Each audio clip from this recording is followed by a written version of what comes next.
para mas mapaintindi sa publiko ang epekto ng lindol, mag-iikot sa mga barangay sa Kamaynilaan ang Mobile Earthquake Simulator ng MMDA. At dito, mararamdaman daw natin kung gaano katindi ang posibleng maranasang pagyanig sakaling tumama ang isang malakas na lindol.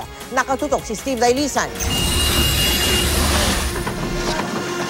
Matindi ang kapit ng mga taga-MMDA na naimbitang sumakay at sumubok sa bagong Mobile Earthquake Simulator. Hanggang intensity 10 daw kasing lindol ang puwersang kayang iparanas sa taas, baba at paggalaw nito.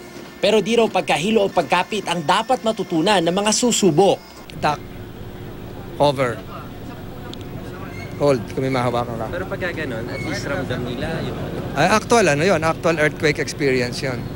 Unang pagdadalhan ng Mobile Earthquake Simulator ang barangay Tumanas sa Marikina City na dinadaanan ng fault.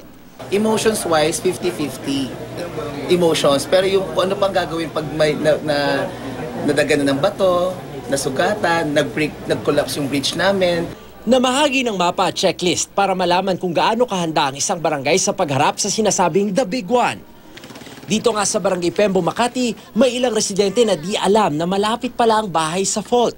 Ngayon, nalaman namin, siyempre kinakabahan na kami, di ba?